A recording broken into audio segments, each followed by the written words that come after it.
Sir budget بڑا ہی زبردست 19 کھرب کا بجٹ ہے سر. میں حیران ہوا ایسے صبح سے جتنی تقریر ہے اس میں کسی نے بجٹ کے نمبرز پہ بات نہیں کی, لیکن میں تھوڑا سا نمبرز پہ لے کے چلوں گا. 19 کھرب کا بجٹ ہے سر, اور اس میں جو سب سے مزیدار چیز ہے وہ ہے ریونیو کلیکشن کہ ٹیکسز کتنے ہوں گے سر. ٹیکسز کی جو اماؤنٹ دی ہے سر وہ انہوں نے 38% اس سال بڑھا دی ہے اور 13.5 کھرب روپے کی ٹیکس کلیکشن دکھائی ہے. اس 13.5 ارب کھرب میں ٹیکس کلیکشن میں جو ڈائریکٹ ٹیکسیشن ہے سر, جو کہ تنخواہوں میں سے کسی کا کاٹا جائے گا یا انکم ایٹ سورس ڈیڈکشن کی جائے گی, وہ 5.5 کھرب روپے کی ہے. مزے کی بات یہ ہے اس کا سب سے زیادہ بوجھ انہوں نے تنخواہ دار طبقے کے اوپر اور مڈل کلاس پہ ڈال دیا. ہوا کیا, ہمیں انہوں نے کہا جی کہ 20% تنخواہیں بڑھا دی, کل سے سارے سرکاری ملازمین بڑے خوشی بڑے خوش, پاکستان مسلم لیگ نون نے 20% تنخواہیں بڑھا دی. میں آج صبح سیلری کا سلیب لے کے آیا سر, کیا کمال چیز ہے, تھوڑی کیلکولیشن دوسرا پاکستان کو بھی پتہ لگے ایشو کیا ہے. ایک وہ شخص جس کی 1 لاکھ روپے تنخواہ ہے سر, 12 مہینے میں وہ 1 لاکھ اپنا 12 لاکھ روپے کما لیتا ہے. اس سے پہلے وہ ٹیکس دیتا سر 15,000 روپے فکس ٹیکس تھا, اور 12.5% کے حساب سے وہ ٹیکس دیتا تھا, جو کہ 1.5 لاکھ بنتا ہے. 1.5 لاکھ جمع 15,000 1,65,000 ٹیکس ڈیڈکٹ کرتا تھا. اس دفعہ حکومت نے کیا کیا, انہوں نے فوری طور پہ ٹیکس بڑھا کے اس کو اب 12.5% تھا اس کو 15% کر دیا, جو کہ اب بنتا ہے 1.5 لاکھ روپیہ, 1,80,000 روپیہ, اور فکس ٹیکس کر دیا 30,000. یہ ہو گئے 2,10,000 روپے. سو اس سے پچھلے سال میں وہ ٹیکس دیتا تھا 1,65,000, اب ٹیکس دے گا 2,10,000. فرق آ گیا سر 45,000 کا. انہوں نے کہا جی ہم نے 20% تنخواہیں بڑھا دی. 20% تنخواہیں بیسک پے پہ بڑھتی ہے. جس کی 1 لاکھ تنخواہ ہوتی ہے اس کی بیسک پے 30,000 سے 35,000 روپے ہوتی ہے. اس 30 یا 35,000 کے اوپر جو 20% ہے وہ پورے سال کی جو بنتا ہے سر, میں نے حساب لگایا وہ بنتا ہے 48,000 روپیہ. سو آپ نے 48,000 کی تنخواہیں بڑھا دی لیکن 45,000 کا ٹیکس لگا دیا. اس کی جیب میں کتنے بچے, 3,000 روپے. ٹوٹل 3,000 پورے سال میں بچیں گے. اوپر سے ظلم چیک کریں, انڈائریکٹ ٹیکسیشن سر 7.5 ارب کھرب روپے کا, انڈائریکٹ ٹیکسیشن 7.5 کھرب کا. اور اس میں سب سے بڑی اماؤنٹ کیا ہے, پیٹرولیم کی لیوی. یعنی کہ جو پاکستان تحریک انصاف اپنے دور میں ہم نے 60 روپے تک میکسم لیوی رکھی تھی, انہوں نے بڑھا کے اس کو 80 روپے کر دیا ہے. 80 روپے سے کیا ہوگا, اور ہم نے سر 60 روپے جو رکھی تھی, ہم 35 روپے سے اوپر کبھی بھی نہیں گئے. انہوں نے 60 کو 80 روپے کر دیا ہے. اس کا مطلب یہ ہے کہ عوام اب 20 روپے اس پورے سال میں پیٹرول کی قیمت بڑھے گی. وہ جو 3,000 روپے ایک تنخواہ دار طبقہ اس ٹیکس میں سے 20% تنخواہ کے بچا رہا تھا, جب 20 روپے لیٹر پیٹرول بڑھے گا تو وہ اور پورے خاندان کے اوپر جو اثر آنا ہے پورے مہینے پورے سال کا, وہ 40 سے 50,000 روپے آئے گا. بچے کا اس کے پاس 40,000 اور اس حکومت کے پاس چلا جائے گا. سو میں یہ بتا دوں اس پورے عوام کو بھی اور اس حکومت کو بھی کہ آپ کے 20% جو آپ نے اضافہ دیا ہے اس کی وجہ سے مڈل کلاس پوری دب چکی ہے, کیونکہ آپ نے جو ٹیکس سلیب بڑھائے وہ بیچارہ دب گیا. اور یہ صرف اور صرف سرکاری ملازمین کے لیے ہے. آپ نے جو ٹیکس سلیب بڑھائی ہے وہ تو تمام پاکستان کے تمام ملازمین کے لیے ہے جو کہ سرکاری نہیں ہے. اب جو پرائیویٹ چیپٹر میں کام کرتا ہے, کسی غیر سرکاری کمپنی میں کام کرتا ہے, اس کی تنخواہ تو اس کی کمپنی نہیں بڑھائے گی. وجہ کیونکہ پاکستان میں جو انکم ہے وہ تو نہیں بڑھ رہی, تو کمپنیز اور فیکٹریز اگر پیسے نہیں بڑھائیں گی تو انہوں نے تو اپنے لوگوں کی تنخواہیں نہیں بڑھانی. سو وہاں اس کی تنخواہ بھی نہیں بڑھی اور آپ کا ٹیکس سلیب بڑھ گیا, وہ بھی برباد ہو گیا. سو ایک تو میرا یہ تھا کہ انہوں نے جو یہ ظلم کیا ٹیکس بڑھا کے, یہ پاکستان کے عوام کے اوپر بہت بڑا ہتھوڑا مارا. دوسرا سر جب بھی بجٹ پیش کیا جاتا ہے ایک ویژن دیا جاتا ہے اکنامکس کا کہ جی ہم پاکستان کو کدھر لے کے جانا چاہ رہے ہیں.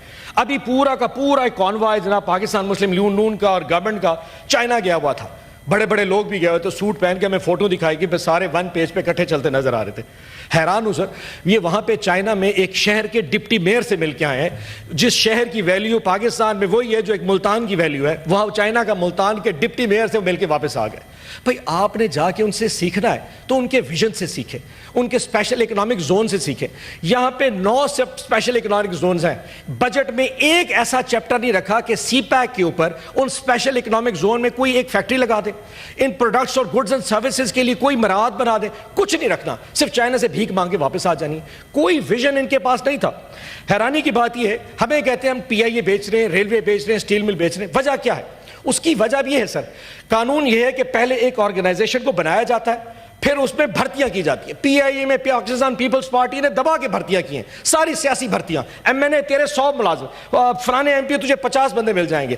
اتنی بھرتیاں کر کے اس پورے کے پورے محکمے کو خراب کر دیتے ہیں. جب وہ محکمہ بگڑ جاتا ہے کہتے ہیں جس کو بیچ دے. یہ اسٹیٹ اونڈ انٹرپرائزز جو ہے نا, یہ پاکستان پہ بوجھ ہے, اب ان کو بیچ دے دیا جائے. او حضور اپنی صلاحیت پیدا کریں, آپ پی آئی اے ریلوے اسٹیل مل جیسے محکمے چلا کے دکھائیں. اسی لیے آپ حکومت میں بیٹھے ہیں. اگر جائیدادیں بیچ کے آپ نے پاکستان چلانا ہے تو پھر پارلیمنٹ بھی بیچ دیجئے. آپ اس کو بھی آؤٹ سورس کر دیں. آپ اسلام آباد کا ایئرپورٹ آؤٹ سورس کر دیں, اسے بھی آؤٹ سورس کر دیں, کسی اور کو دے دیں, وہ اس سے بہتر چلائیں گے.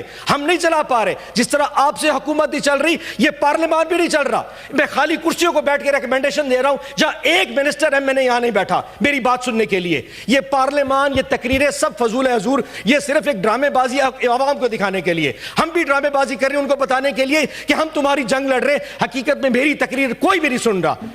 کسی کے اوپر کان کے اوپر جو نہیں رہی کہ ہم یہاں بیٹھ کے کیا بات کرتے ہیں. یہ پارلیمان بھی فضول چل رہے ہیں. ہمیں ایشو کی بتایا گیا کہ جناب فائنانس منسٹر صاحب بہت پڑھے لکھے ہیں. سر ہوں گے پڑھے, اچھی انگریزی بولتے ہیں, سوٹ بھی بہت اچھا بولتے ہیں, لیکن کیا وہ یہ بتائیں گے کہ آج سے تقریباً 4 مہینے پہلے ان کے پاس اپنی شہریت کون سی تھی؟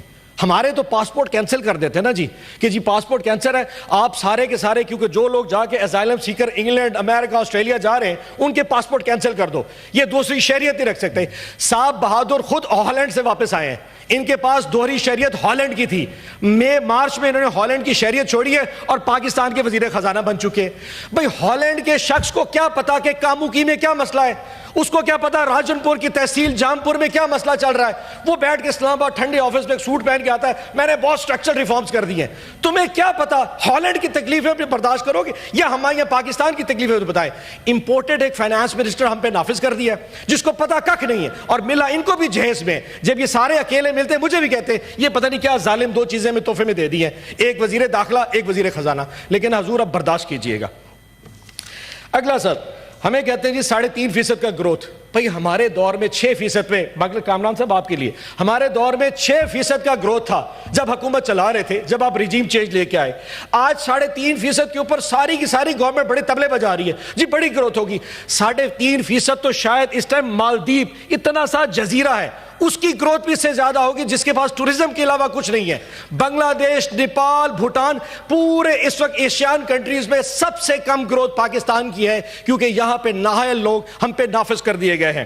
مزے کی بات, جب ان سے ایگریکلچر کا ٹائم تو ہو گیا سر 20 منٹ تو میں بولوں گا ضرور, اور تو کچھ ہے کوئی نہیں. 20 منٹ آپ انجوائے کریں سر, بہت بول لیجیے. 20 منٹ اچھا سر 5-7 منٹ اور. جی جی جی. ایگریکلچر کے لیے ان سے سوال پوچھا, ایگریکلچر کے لیے سوال پوچھا تو ہمیں کہتے ہیں جی 2% ایگریکلچر کے لیے رکھا ہے. یعنی کہ پورے پاکستان کی اکانومی 70% کسان پاکستان میں بنتا ہے, اس کے لیے صرف 2%. 15 ارب روپے کا بجٹ پورے پاکستان کی زراعت کے لیے رکھ دیا گیا ہے. جناب آپ نے گندم نہیں لینی مت لیجئے, آپ 4000 پہ گندم نہیں لے سکتے, آپ پاس اہلیت نہیں ہے. آپ نے آج 2500 میں ہماری گندم برباد کر کے پاکستان کی, پنجاب کی گندم برباد کر دی ہے. ہماری دھانچ کی قیمت اس وقت 4000 پہ دھانچ کوئی نہیں لے سکتا. ہماری مکئی 1500 روپے رل رہی ہے, اور آپ نے 15 ارب روپے زراعت کے لیے رکھے. جس ملک میں جس چیز کی اسپیشلٹی ہوتی ہے اس کے لیے پیسے رکھے جاتے ہیں, آپ نے زراعت کو برباد کر دیا, 15 ارب رکھ دیے.